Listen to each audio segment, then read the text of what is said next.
Hi කියන්න.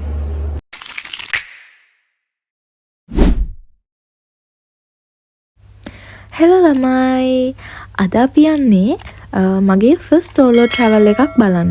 ඇත්තටම first solo travel එකක් කිව්වට මම මගේ ජීවිතේ පළවෙනි වතාවට තමයි මෙහෙම තනියම කොහේ හරි යන්නේ.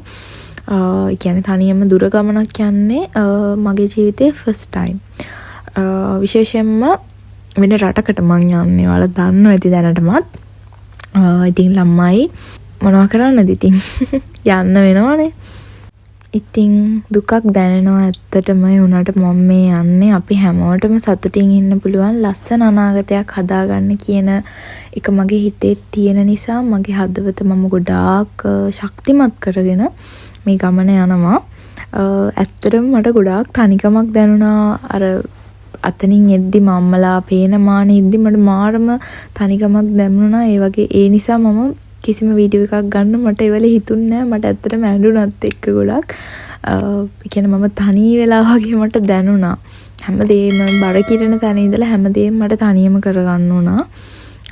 ඉතින් ඊට පස්සේ ෆ්ලයිට් එක එනකන් චෙකින් වෙලා මම ඉඳගෙන හිටියා පැය 2ක් විතර. එතකොට මම ගෙදර ආයට හැම කතා කරලා ඉඳගෙන හිටියා. ඉතින් එතකොට නම් මට බයක් තිබුණේ නැහැ. ඉතින් චෙකින් වුණානේ. ටික වෙලාවකට පස්සේ ෆ්ලයිට් එකට නගින්න පුළුවන් වුණා. ටිකක් නෙමෙයි ඉතින් ගොඩක් වෙලා හිටියා. හැබැයි කොහොම හරි මම ෆ්ලයිට් එකට නැග්ගා. ඉතින් හොඳම දේ තමයි මගේ එහා පැත්තේ ෂීට් එකේ කවුරුත්ම නැහැ.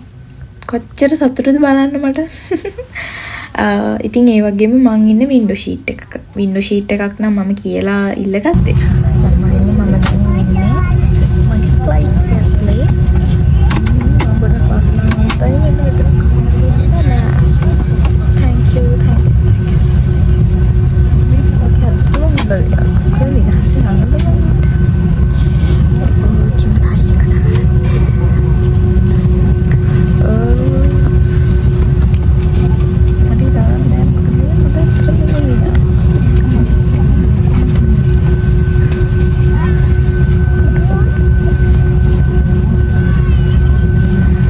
මෙතන කියෙව්වට මං කියන කිසිම දෙයක් ඇහෙන්නේ නැහැ. ෆ්ලයිට් එකට නැග්ගට පස්සේ ගොඩක් සතුටු හිතුණා. හැබැයි ඒ වගේම මට දුකක් තිබුණා. මොකද ඇත්තටම අපි අපේ පවුලේ අයගෙන්, නෑදෑයන්ගෙන්, යාළුවන්ගෙන් ඈත් වෙලා යනවා කියන එක හරිම වේදනාවක්. ඇත්තටම ආයි ගොඩාක් කාලයකට අපිට යාළුවත් එක්ක එකට ඉන්න හම්බෙන්නේ නැහනේ. ඉතින් ඒක ඇත්තටම දුකයි කියලා ඒක එහෙම දන්න අය දන්නවා. ඒත් ඉතින් අපිට කරන්න දෙයක් නැහැ. අපේ හිත හයිය කරගන්න ඕනේ.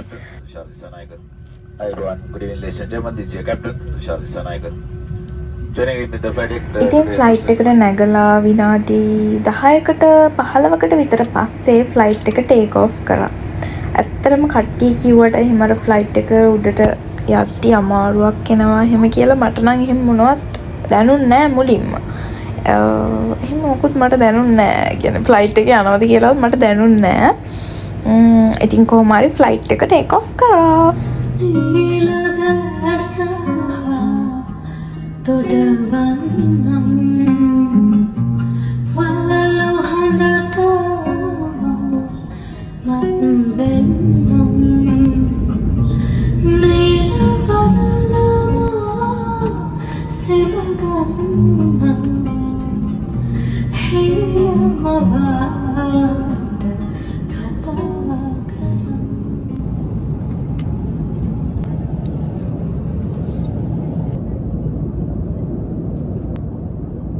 ඉතින් ෆ්ලයිට් එකේ තියෙන ටැබ් එකෙන් අපිට සින්දු අහන්න පුළුවන්. ඒ වගේම මූවිස් බලන්න පුළුවන්.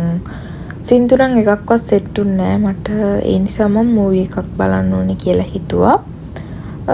ඉතින් මූවිස් වර්ග නම් තිබුණා ගොඩක්. හොයලා මම හොයාගත්ත මම මේ ලෝකේ ආසම මූවි එක.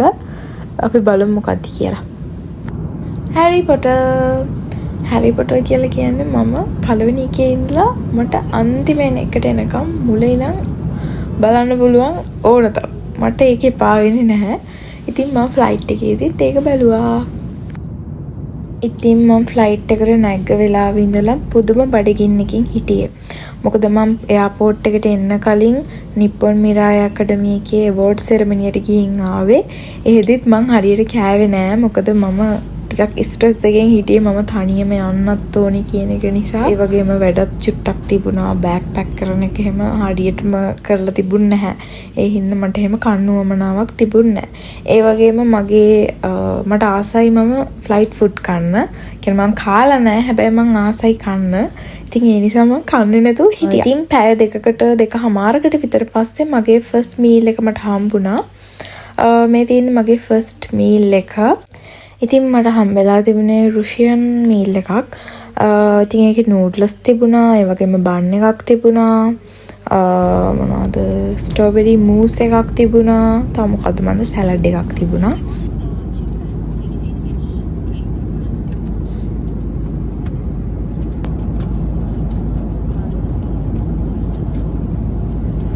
ඇත්තටම මට නම් ඒ රස පොඩ්ඩක්වත් සෙට් නෑ ළමයි. මම කටවල් දෙකක්වත් කෑවේ නෑ හරියට.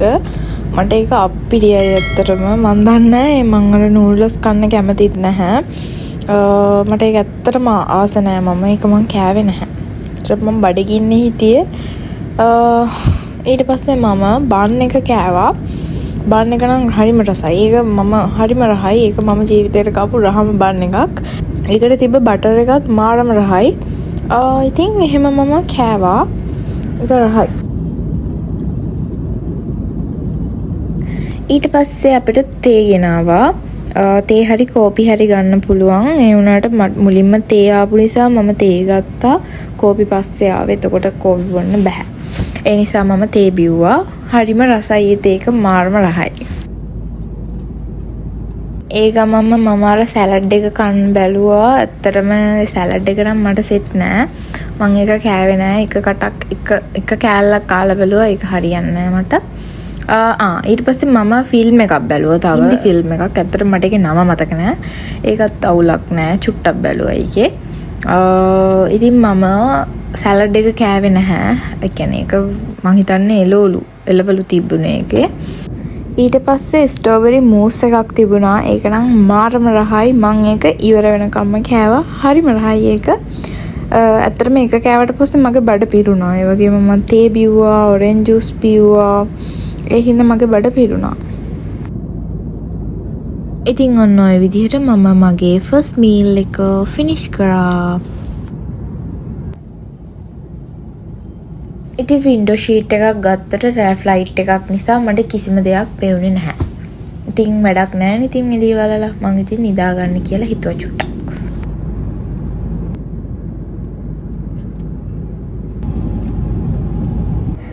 ඊට පස්සේ මම වොෂ්රූම් එකට ගිහිල්ලා ෆ්‍රෙෂ් වෙලා ඇවිල්ලා පැය දෙකක් විතර මම නිදාගත්තා. මං හිතන්නේ ඒ වෙලේ ලංකාවේ වෙලාවෙන් පාන්දර 12ට විතර ඇති. ඉතින් මම පැය දෙකක් විතර නිදාගත්තා. පැය දෙකකට විතර පස්සේ ඉතින් good morning. ඉතින් මම පැය දෙකක් විතර නිදාගෙන නැගිට්ටා. එතකොට වෙලාව 2ට විතර ඇති. ඉතින් මම නැගිට්ටාට පස්සේ ෆ්ලයිට් එක ලෑන්ඩ් කරන්න පැය 2ක් හරි 3ක් හරි තිබුණේ. ඉතින් මම ගිහිල්ලා ආයෙ පාරක් ෆ්‍රෙෂ් වෙලා ආවා. මොකද දැන් ලෑන්ඩ් කරන්නත් ළඟ නිසා මම ඉක්මනට ගිහිල්ලා ෆ්‍රෙෂ් වෙලා ආවා. ඊට පස්සේ මම ෆ්‍රෙෂ් වෙලා ඇවිල්ලා ආයෙ පාරක් ෆිල්ම් එකක් දාගත්තා. මං ඊට පස්සේ බැලුවේ සරිගම. ඒක මං ගොඩක් බලලා තියෙනවා. ඒ වුණාට මට මේ වෙලාවේ බලන්න හිතුණා ආයෙ පාරක් සරිගම. ඉතින් මං සරිගමත් බැලුවා. චුට්ට වෙලාවක් බැලුවා. ඊට පස්සේ ආයෙ බෝරින් වෙලා ඒක කට් කරලා එළිය බලන්න හම්බුණා. මොකද මේ උදේ වෙලා නිසා අපිට වින්ඩෝ එක ඕපන් කරාට කමක් නැහැ කියලා කිව්වා. ඊට පස්සේ මම වින්ඩෝ එක ඕපන් කරගෙන එළිය බලාගෙනමයි ගියේ ආයෙ ලෑන්ඩ් කරනකම්ම. මාරම ලස්සනයි ඉතින්. ඒ කියන්නේ මට ඊයේ රෑ කලින් දවසේ රෑ බලන්න බැරි වුණා. ඒ කියන්නේ කළුවරනේ තනිකර රෑ වෙලා නිසා එළිය මොනවත් පෙවුනෙත් නැහැ. හැබැයි උදේට එළිය පෙනුණා, හස පෙනුණා. මාරම ලස්සනයි යන්නේ.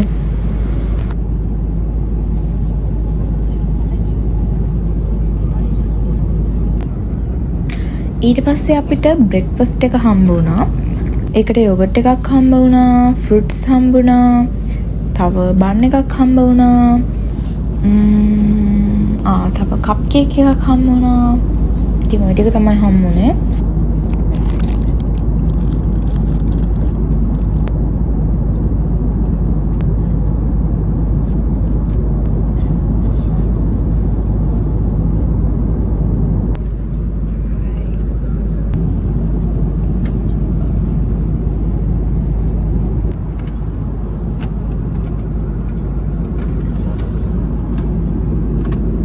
ඉතින් මම මේ හස දිහා බලාගෙන කල්පනා කරේ මේ හස බලන්න මං කොච්චර කට්ටක් කෑවද කියලා.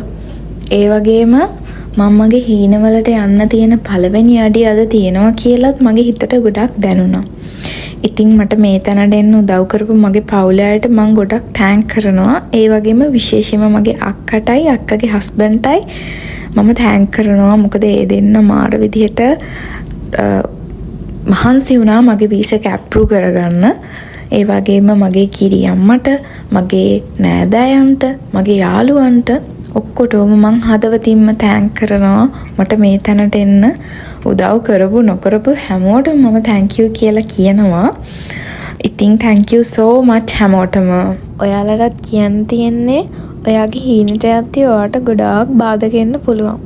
ඇත්තට මේ බාධක එන්නේ අපිට හීනට යන්න, අපි ඒ හීනේ ලබා ගන්න, අපි ඒ දේ ලබන්න සුදුසුද කියලා මේ ස්වභාව ධර්ම විසින් අපිව ටෙස්ට් කරනවා. ඉතින් අපි ඒ ටෙස්ට් එක පාස් වෙන්න ඕනේ. හැම දෙයකටම හිත හයිය කරගෙන මුණ දෙන්න ඕනේ. ඉතින් ඔයාලටත් මම ඒක තමයි කියන්නේ. තමන්ගේ හීනේ කොච්චර ප්‍රශ්න ආවත් අතාරින්න එපා.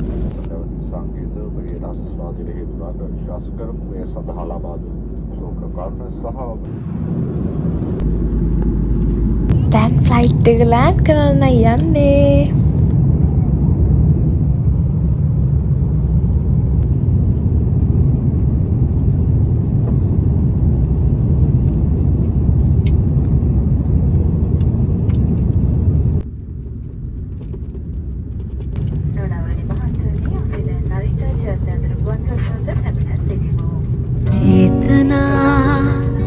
මෝදුවන ලෝචනා ස්වප්න මත මානැරීරෝ මෝරනා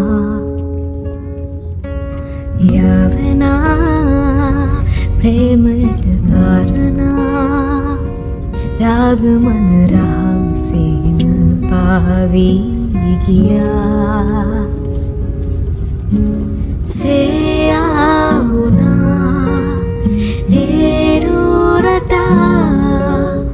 සිත් මහසේ ආශාම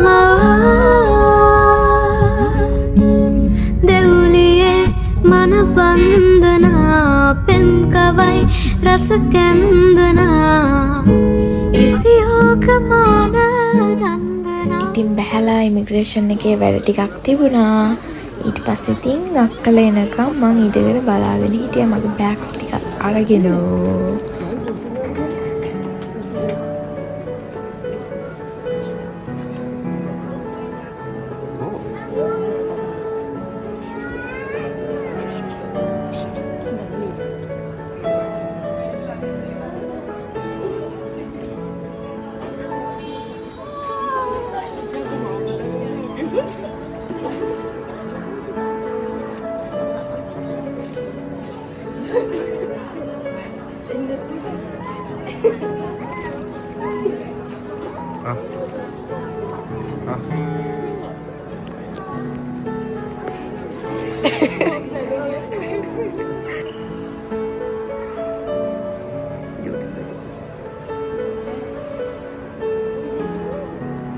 ඉතින් ඊට පස්සේ මට මගේ අක්කලව හම්බුණා.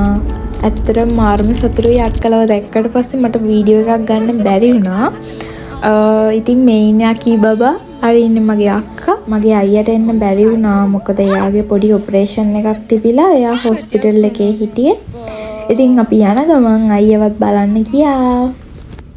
ඉතින් මගේ ජීවිතේ ලස්සන දවසක් අද මම ඔයාලට vlog එකකින් අරගෙන ආවා. ඉස්සරහටත් මම ලස්සන vlogs ගොඩාක් අරගෙන එන්න බලාපොරොත්තු වෙමින් ඉන්නවා. මේ වීඩියෝ එකේ අඩුපාඩු ඇති. මොකද මේක මගේ ෆස්ට් වීඩියෝ එක. ඉස්සරහට අඩුපාඩු හදාගෙන ලස්සන vlogs ගේන්න මම බලාපොරොත්තු වෙනවා. ඉතින් මාගේ වීඩියෝ බලන්න කැමති නම් මාව subscribe කරලා තියාගන්න. ඒ වගේම ඔයාලට හිතෙන දේවල් කමෙන්ට් කරගෙන යන්න. එහෙනම් මං ගිහින් එන්නම්. bye. Thank you. Never gotta say that. You could bet that. Never gotta say